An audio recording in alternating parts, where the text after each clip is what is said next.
Здравствуйте, дорогие друзья! Я рада приветствовать вас на моем канале. Я думаю, что многие из вас любят торты. Представьте себе этот шедевр кулинарии.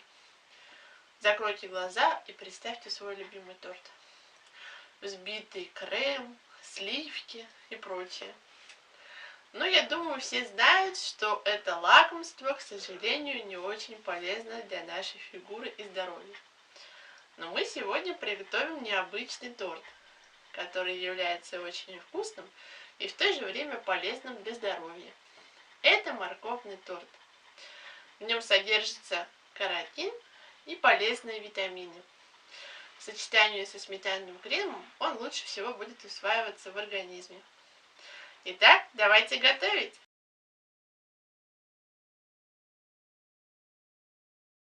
Для начала возьмем сливочное масло. Оно предварительно уже полежало у меня на столе и стало мягким. И смешаем его с сахаром. Видите, масло уже достаточно мягкое, его легко будет перемешать. Сейчас забьем яйца миксером. Напоминаю вам, что яйца нужно предварительно мыть, потому что на них очень много микробов.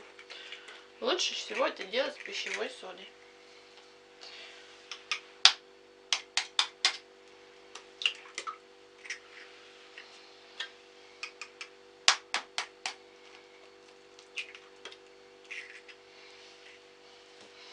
Включаем миксер на полную мощность и взбиваем. Добавляем взбитым яйцам морковь.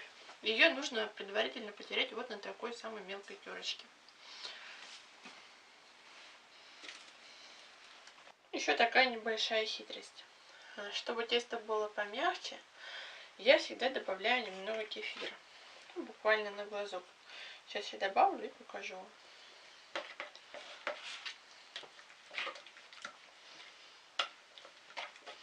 Вот такой консистенции примерно тесто получается, когда добавляешь кефир.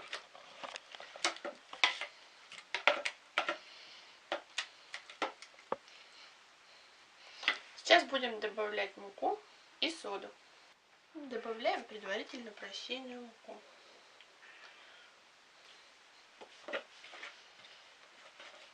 Добавляем наше масло, соединенное с сахаром.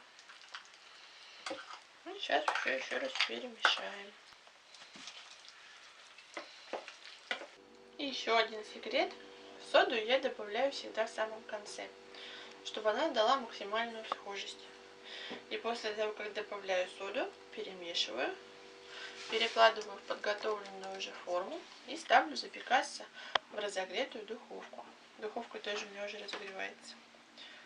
Вот добавляем соду.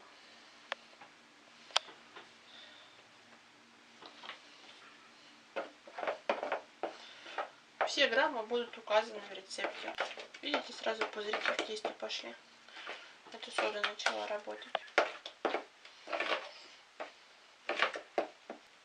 Все, наше тесто готово. Перекладываем в форму.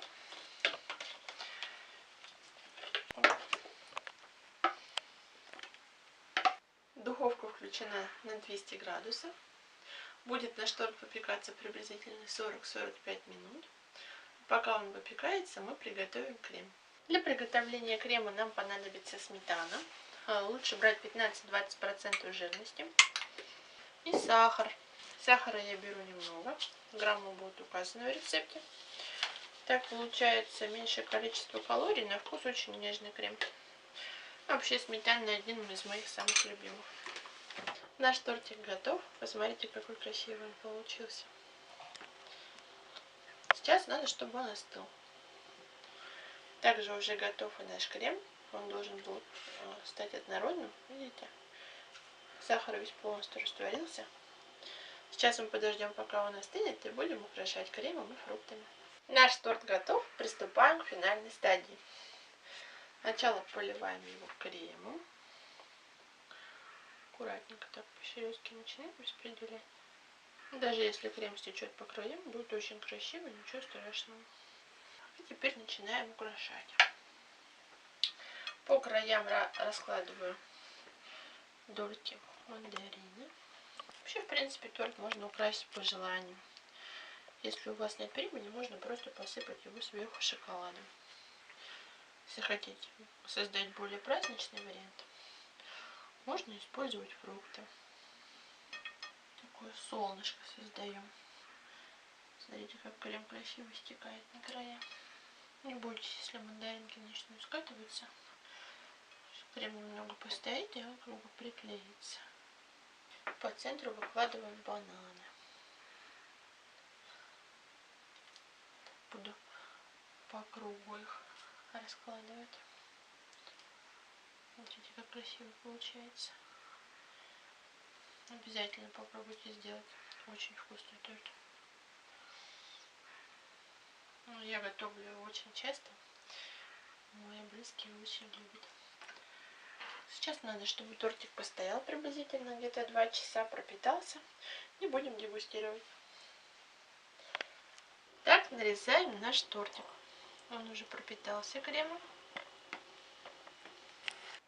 Приступаем к дегустации. Смотрите, какой он воздушный получился и нежный.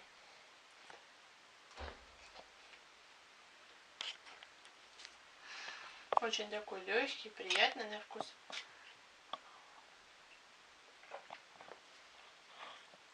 Морковь почти не ощущается. Я думаю, что вашим близким вам очень понравится. Непременно приготовьте этот тортик. Он готовится быстро, а получается очень вкусным. Спасибо, что были на моем канале. Подписывайтесь, ставьте лайки, вступайте в мою группу ВКонтакте, мой профиль в Инстаграме, следите за новостями в Одноклассниках. Всего доброго, пока-пока.